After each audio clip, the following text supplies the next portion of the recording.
जब foreigners adopt करने लगते हैं तब कूल माना जाता तब कूल माना जाता है। बहुत ही ऐसे क्वेश्चन आपने दो रख दिए जिनकी डिस्क्रिप्शन एक ऐसे लंबी सारी है, तो मैं कुछ कुछ स्टार्ट करता हूँ, पर आप पहला सवाल भी कंप्लीट कर देता हूँ। हाँ।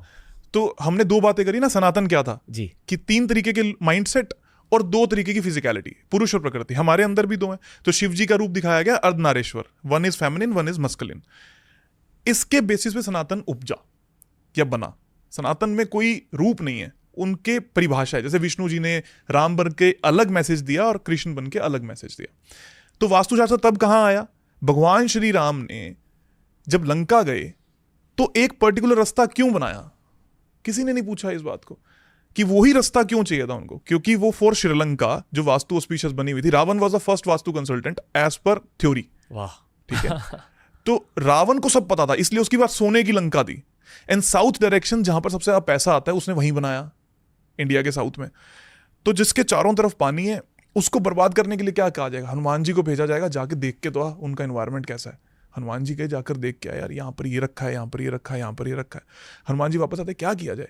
तो एक रास्ता ऐसा बनाते हैं जो इंडिया के लिए प्रॉफिटेबल हो और उसके लिए शत्रु से हानि का रास्ता हो। यहां से हमारा वास्तुशास्त्र आया। ठीक, महाभारत के अंदर एक माया नगरी का जिक्र होता है। माया नगरी क्या है? पांडवों के लिए बनाई जाती है।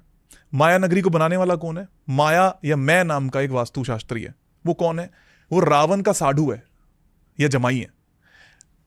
वो इसलिए उनका महल बना रहा है ताकि पांडव बर्बाद हो जाए। ठीक, तो वहां पर भी वास्तुशास्त्र है। फिर आते हैं 2024 पर। 2024 में हमारा श्री राम मंदिर बनता है। 2024 में श्री राम मंदिर जो बनता है, आज भी अगर टेक्निकली देखा जाए तो उसमें छोटे मोटे से लूप होल्स हैं।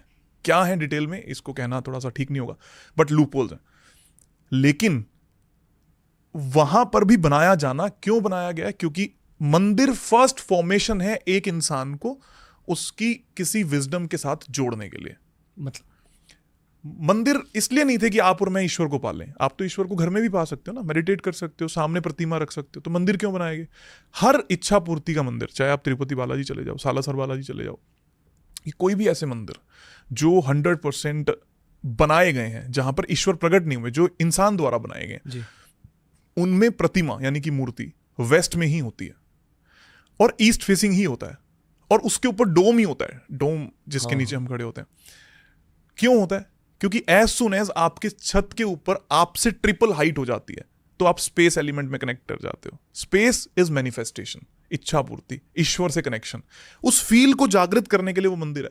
और फिर उस इच्छा में जाने के बाद आप कैसा सोचोगे, जैसी प्रतिमा है वैसा सोचोगे। अगर राम को देख रहे हो तो आपके मन में आएगा कि मेरा परिवार इंपॉर्टेंट है, मेरी वाइफ इंपॉर्टेंट है, मेरे बच्चे इंपॉर्टेंट है, मेरे पिता इंपॉर्टेंट है, मेरा समाज इंपॉर्टेंट है। तो एक अच्छी गवर्नेंस को या अच्छी गवर्नमेंट को रूप देने के लिए श्री राम मंदिर इंपॉर्टेंट है। ये 2024 का सनातन है। तो आप जिस भी मंदिर में जा रहे हो, आप खुद जाकर ऑब्जर्व करना है कि घर में वो सेम फीलिंग कितनी देर में जनरेट होती है और मंदिर में कितनी जल्दी जनरेट होती है। और कोई भी धर्म हो, सिखिज्म है, गुरुद्वारे बने हैं, डोम्स का इस्तेमाल करते हैं। Officially I won't can say कि भैया उन्होंने इसको वास्तु को माना है कि नहीं माना, मैं उसको ढूंढ